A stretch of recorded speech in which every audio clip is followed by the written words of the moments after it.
ஒவ்வொரு வீட்டிலும் ஒரு வீட்டில் கீதை இருக்கும், ஒரு வீட்டில் பைபிள் இருக்கும், ஒரு வீட்டில் குரான் இருக்கும். இனி தமிழ்நாடு முழுக்க வீட்டுக்கு வீடு விசில் சத்தத்தோடு நம்முடைய தேர்தல் அறிக்கை இருக்கும். உண்மையா? ஒவ்வொரு வீட்டிலும் ஒரு வீட்டில் கீதை இருக்கும், ஒரு வீட்டில் பைபிள் இருக்கும், ஒரு வீட்டில் குரான் இருக்கும். இனி தமிழ்நாடு முழுக்க வீட்டுக்கு வீடு விசில் சத்தத்தோடு நம்முடைய தேர்தல் அறிக்கை இருக்கும். இதுக்கப்புறம் பாருங்க, பகவத்கீதை தேவை கிடையாது, குரான் தேவை கிடையாது, பைபிள் தேவை கிடையாது. வெறும் பகவத் தேர்தல் அறிக்கை இருந்தாலே போதும். அவங்க தேர்தல் அறிக்கை படிச்சாலே அப்படி படிக்க தூய்மையாயிடுவீங்க. தூய்மையான தேர்தல் அறிக்கை, தூய்மையான தேர்தல் அறிக்கை. ஐயோ, என் தலைவன் எப்ப படிக்க போறான்? என் தலைவன் எப்ப படிக்க போறான்? தலைவா வார்த்தை வா. வழக்கமாக தளபதி, தலைவா என்று கேட்கின்ற குரல்கள் இன்று முதல்வரே என்று கேட்கிறது. இதை வெளியிட்டு தலைமை உரை ஆற்ற தமிழக வெற்றி கழகத்தின் வெற்றி தலைவர் தர்மத்தாயின் தவ புதல்வர், வருங்கால தமிழ்நாடு முதல்வர் அண்ணன் விஜய் அவர்களை அன்போடு அழைக்கிறேன். தலைவா தலைவா, நீ படிக்கும் போதெல்லாம் அப்படியே நான் செய்த பாவங்கள் எல்லாம் அப்படியே கரைந்து தலைவா. ஐயோ, வார மாதிரி. நம்ம தமிழ்நாட்டோட முதல் பெருமை நம்ம தமிழ் மொழி. எதெல்லாம் பிராக்டிக்கலோ, எது பாசிபிளோ அதை மட்டும்தான் சொல்லி இருக்கிறோம். ஒவ்வொரு குடும்பத்திற்கும் ஆண்டுதோறும் 6 விலையில்லா கேஸ் சிலிண்டர்கள். போதைப் பொருள் இல்லா தமிழகம். வேலையில்லாத ஒவ்வொரு பட்டதாரிக்கும் மாதம் ரூபாய் 4000-உம், ஒவ்வொரு 12ஆம் வகுப்பு ITI டிப்ளமோ படித்தவர்களுக்கு மாதம் 2500 ரூபாயும்.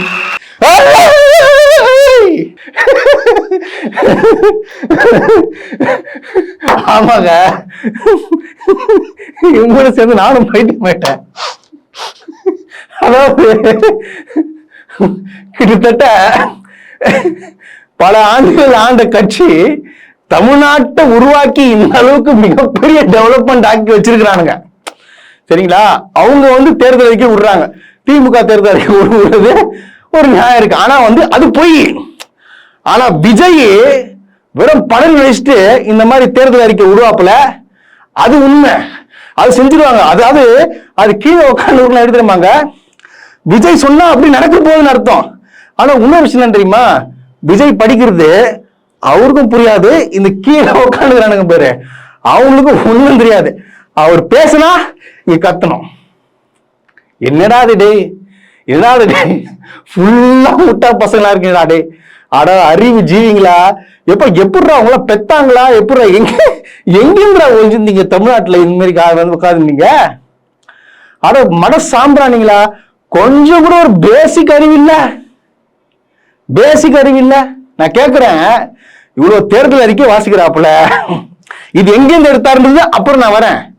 இப்ப என்னன்னா, இது தேர்தல் அறிக்கை வாசிக்கிறாரு, எப்படி அவருக்கு பண்ணுவாருன்ற ஒரு நம்பிக்கை இருக்கு. 6 சிலிண்டர் எங்கிருந்து கொடுப்பாரு? அப்புறம் சொல்லிக்கிறாப்புல, வேலை இல்லா பட்டதாரிகள் வந்துன்னா மாசம் 4000 ரூபாய். 4000 ரூபாய் எடுத்துக்கோ, பாலிடெக்னிக் படிக்கிறியா, இந்தா உனக்கு ஒரு 2500 டெக். அந்த மாதிரி ஒரே குத்துறாப்புல. அதாவது எங்கிருந்து கொடுப்பாரு, எங்க பணத்தை ஈட்டுவாரு, எனக்கு ஒன்றும் புரியல. ஒரு வரைமுறை வேணா, பொய் சொல்லு. ஆனா பாரபட்சம் பார்க்காம நீ ஏன் போய் சொல்லுகிற? அது கீழே முட்டாளே இந்த மாதிரி கத்தின்னு இருக்காங்க. எப்படி? அப்ப பாருங்க, விஜய் ஒரு ஆட்டி வைக்கிற பொம்மை. அதை விஜய் தான் ஒரு இது என்ன சொல்றாங்கன்னா, அந்த ஒரு மந்திரம் பாத்தீங்களா, அந்த பொம்மை இப்படி திருப்பிட்டா கத்துவானுங்க பாருங்க. இப்படி திருப்பிட்டா அப்பெல்லாம் பாத்தீங்கன்னா பேய் படம் எல்லாம் பாத்தீங்கன்னா சூனி வைப்பாங்கல்ல, அது கை ஒடிச்சா அவங்களுக்கு கை ஓடியும். சோ அந்த மாதிரி அவங்களுடைய ரசிகர்கள் எல்லாமே ஒரு சூனிய பொம்மையா தான் இருக்கிறானுங்க. இது எங்க போய் முடிய போகுது, ஏது போய் முடிய போகுது எனக்கு சத்தியமாங்க. இவன் சொல்ற அனைத்து தேர்தல் அறிக்கைக்கும் என்ன பண்றானுங்க, அங்க இருந்து கை தட்டுறானுங்க. சரி, நான் கேக்குறேன், இந்த ராஜ்மோகன் தருதல சாரி இந்த ராஜ்மோகன் ஒரு பேசுறாப்புல, குரான் வேணா பகவத்கீதை வேணாம், இனிமே எல்லார் வீட்லயும் தேர்தல் அறிக்கை இருக்கும். எப்படி தூய்மை ஆயிடுவாங்க. தேர்தல் என்ன பகவத்கீதைன்னு என்னன்னு தெரியுமாடா உனக்கு? பைபிள் என்னன்னு தெரியுமாடா? பைபிள் என்னன்னு தெரியுமா? இல்ல குரான் என்னன்னு தெரியுமா? அது எப்படி தேர்தல் அறிக்கையும் அது ஒண்ணு சேர்ப்ப? ஏடா எப்படிடா நீ இங்கிருந்து சாப்பிடுறியா இல்ல அங்கிருந்து பின்னாடி இருந்து சாப்பிட்டு வெளியே வந்து வெடிக்கிறியா வாந்தி? எனக்கு புரியல. எனக்கு இல்லங்க, எனக்கு இந்த மாதிரிதான் யோசிக்கிறவன வந்து எந்த அளவுக்கு மூளையில என்ன என்ன இருக்குன்னு சொல்லிட்டு தெரியல. ஒரு சாக்கடை கீழே ஊத்திட்டானுங்களா இல்ல என்ன ஆச்சு? ஒரு பைத்தியம் ஆயிட்டானா? Definitely I don't நோங்க. ஓப்பனா சொல்லட்டுமா, ஐ டோன்ட் நோ. இதெல்லாம் வந்து மிகப்பெரிய ஒரு முட்டாள்தனமான ஒரு பேச்சுகள் பேசிக்கின்னு உக்காந்தீங்கன்னு, தவப்புதல்வனே வா வா, தவப்புதல்வனே வா வா. என்ன தவப்புதல்வன் அப்படி என்ன தவம் பண்ணிட்டாரு? என்ன தவம் பண்ணிட்ட நீ? அப்புறம் சொல்றாப்புல கீழே எல்லாரும் தளபதி அதுன்னு சொல்லுவாங்க, இனிமே அவரை முதலமைச்சரே வா அப்படின்னு சொல்றதுக்கு வந்து பெருமைப்படுறேன். முதலமைச்சர் தர்மத்தாயின் தவ புதல்வனே வா, வந்து உரையாற்ற வா. யார் யா நீ? ராஜ்மோகா, ராஜ்மோகா நீ எல்லாம் வந்து அல்டிமேட்டியா பாத்துவா. என்ன பண்ணிட்டாப்புல, அந்த ஒரு எம்எல்ஏ சீட்டுக்கு ஒரு தகுதி இருக்கணும் இல்லையா? இவங்களுக்கு என்ன தகுதி டாஷுக்குது சொல்லிட்டு கொடுக்கறது. இவரை பத்தி பெருமையா பேசினா, மைக்க பூச்சிட்டு பெருமையா பேசினா இவருக்கு வந்து எம்எல்ஏ சீட்டு. பாருங்க எந்த கேட்டகரி வயசு அப்படி என்ன ராஜ்மோகன் சாதனை மயிர் புடுங்கிட்டாருன்னு எனக்கு தெரியல. அவருக்கு எம்எல்ஏ சீட்டு கொடுத்து அழகு பாக்குறாப்புல யாரு? உங்கள் விஜய். அப்புறம் விஜய் நான் வந்து மனசாட்சியற்ற ஒரு விஷயத்த வந்து சொன்னாங்க. ஐயோ என்னால ஏத்துக்க முடியல. அவர் கலாய்கிறாப்புலையா? என்ன கலாய்கிறாருன்னா, அதிமுக தேர்தலுக்கு எடுத்துக்கோங்க, திமுக தேர்தல் எடுத்துக்கோங்க. இவர் வந்து அதிகமா ஒரு 10,000 கொடுத்தானே ஒரு 5,000 கொடுக்குறாரு. இவர் 2,000 கொடுத்தா 2,500 கொடுக்குறாரு. 2 பேரும் ஒரே தேர்தல் அறிக்கைய பேரை மாத்தி கலரை மாத்தி தந்திருக்கிறாங்க. யாரு? அவங்க காப்பி அடிக்கிறாங்க. நீங்க கரெக்டா பேசுறீங்க அப்படிதானே? சரி, மகளிர் உரிமை தொகைன்னு இருக்கு, பேரை மாத்தி இப்ப 2,500 எப்படி கொடுத்த? எப்படி சார்? எப்படி சார் 2,500? இது யாரு மகளிர் உரிமை தொகை கொண்டு வந்தது யாரு? அப்புறம் பாத்தீங்கன்னா விடியல் பேருந்து பயணம் கொண்டு வந்தது யாரு? அது பேரை மாத்தி பெண்களுக்கு இலவச பயணம், பெண்களுக்கு விடியல் பயணம். எப்படி இது எப்படி காப்பி அடிக்கிறதா? எப்படி தெரியல எனக்கு. இது பேர் என்ன? மக்களே நீங்க சொல்லுங்க. விஜய் கொடுத்த தேர்தல் அறிக்கையும் பாருங்க, திமுக தேர்தல் அறிக்கையும் பாருங்க. அது ஒன்னா ஒட்டி போறனா நான் இங்கேயே நீங்க என்ன சொல்றீங்க நான் கேட்கிறேன். கொஞ்சம் மாத்தி அப்படி மாத்தி பேருக்கெல்லாம் மாத்தி அந்த படிக்கிற பசங்களுக்கு பார்த்தீங்கன்னா மாசம் வந்து வேலையில்லா இளைஞருக்குன்னு சொல்லிட்டு ஒரு ஸ்கீம் இருந்துச்சு. அது அந்த ஸ்கீமை வந்து கொஞ்சம் மாத்தி 4,000 ரூபாய் அப்படின்னு சொல்லி, இதை தவிர வேற எதுவுமே கிடையாதுங்க. அங்க 6 சிலிண்டர் கொடுப்பாப்பா. 6 சிலிண்டர் எங்க இருந்து 800 ரூபான்னு தெரியல எனக்கு. இப்படி செப்டி டைப் எனக்கு தெரியலங்க. எனக்கு எப்படி இந்த ஒரு சிலிண்டர் எடுத்து கொடுப்பாரு? அது சொல்றேன்ல, நான் இங்கே இது பண்ணுவேன்னு சொல்லிட்டு கேட்டவன் சொல்றேன். நாங்க வந்து நடைமுறைப்படுத்த முடியுமா அந்த மாதிரி தேர்தல் அறிக்கை தான் நாங்க கொண்டு வருவோம். சரி, எப்படி நீ 6 சிலிண்டர் கொடுப்ப சொல்ற? எப்படி 6 சிலிண்டர் கொடுப்ப? இனி வந்து மத்தவங்க காப்பி எழுதி பேசுற. சரிப்பா, நீ அதிமுக திமுக காப்பி எடுத்து விட்டுக்குப்பா. எல்லாரும் பாருங்க, நான் ஒரே ஒரு வீடியோ போடுறேன். இந்த ஆளு சீமான விட்டு வைக்கல. எப்படி சீமான விட்டு வைக்கல? அவரே ஒரு டுபாகூர். அந்த டுபாகூர் சொன்னத காப்பி அடிச்சு லைட்டா கொஞ்சம் சின்ன மிஸ்டேக் கொஞ்சம் மாத்தி அப்படி சொல்லிக்கிறா போல. இந்த வீடியோ நீங்க பாருங்க. லஞ்சம் பெற வேண்டிய அவசியம் இல்லாம தடுத்துருவேன். 20,000 சம்பளத்தை 30,000 உயர்த்தி கொடுப்பேன். காவலர்களின் அடிப்படை மாத ஊதியத்தை 18,200 ரூபாயிலிருந்து 25,000 ரூபாயாக நமது டிவிக்கு அரசு உயர்த்தும். வாரம் ஒரு முறை விடுமுறை, சுழற்சி முறையில ஒரு காவலர் சனிக்கிழமை விடுமுறை எடுத்தாருன்னா அடுத்த வாரம் அவருக்கு ஞாயிற்றுக்கிழமை விடுமுறை, ஞாயிற்றுக்கிழமை எடுத்தவருக்கு அடுத்த வாரம் சனிக்கிழமை விடுமுறை, மாறி மாறி சுழற்சி முறையில் வாரம் ஒரு முறை விடுமுறை கொடுக்கிறோம்.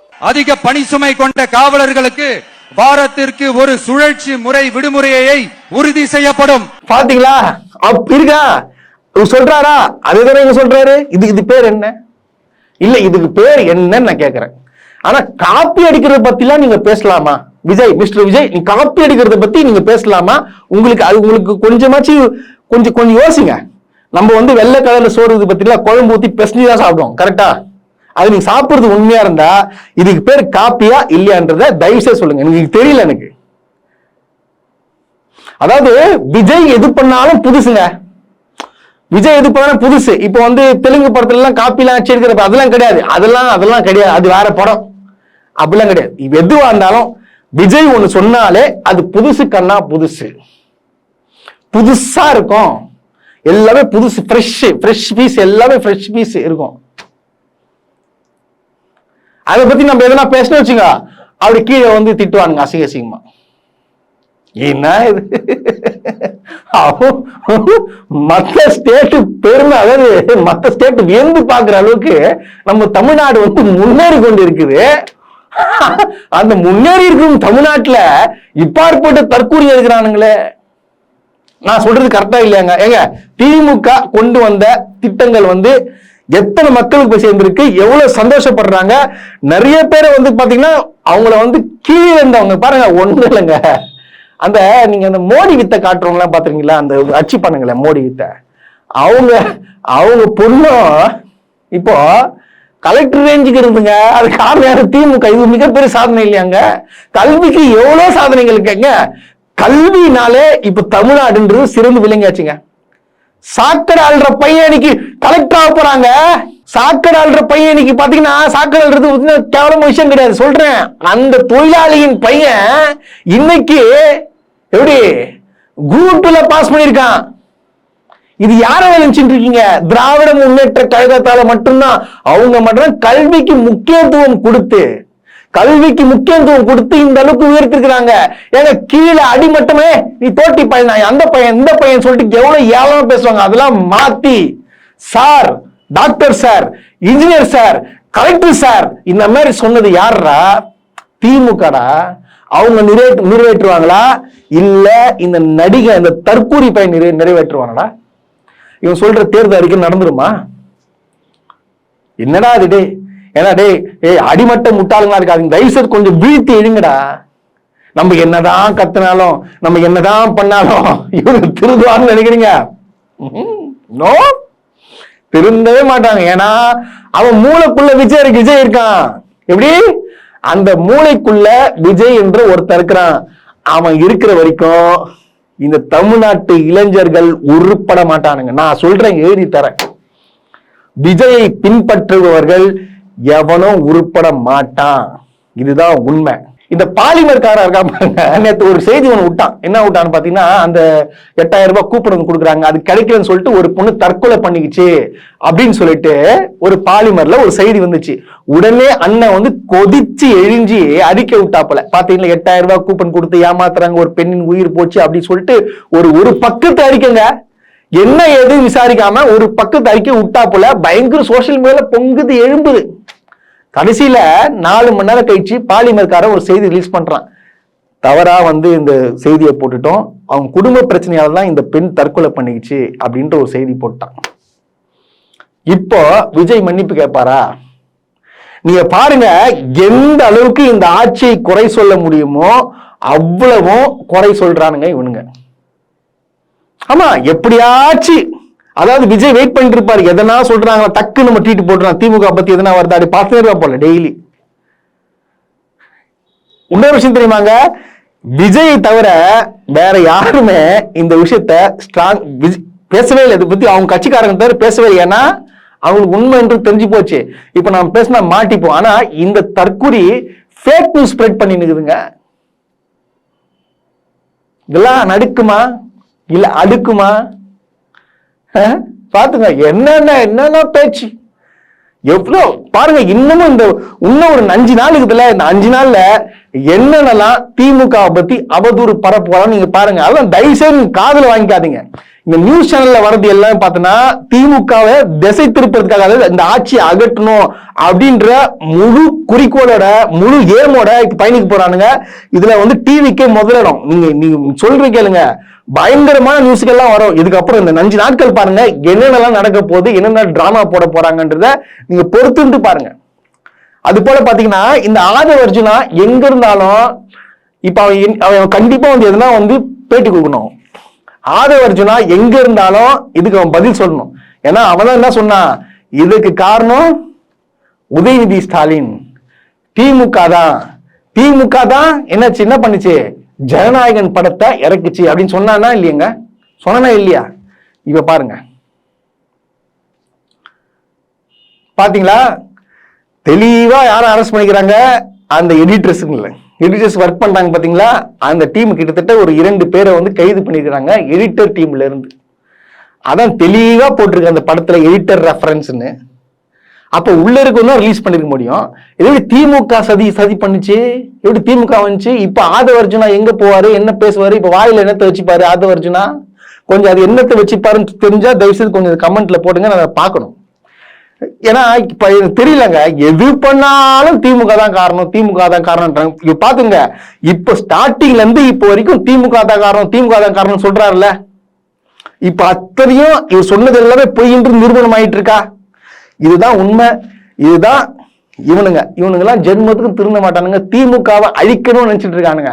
திமுகவை அழிக்கிறதுக்கு டே இங்க பாரு, அழிக்கணும்னு நினைச்சவன்லாம் என்னது சமாதி ஆயிட்டு உள்ள போயிட்டான். அதை ஞாபகம் வச்சுக்கோ. திமுகல நீ இல்ல, இப்ப வந்து உன் புள்ளைக்கு புள்ள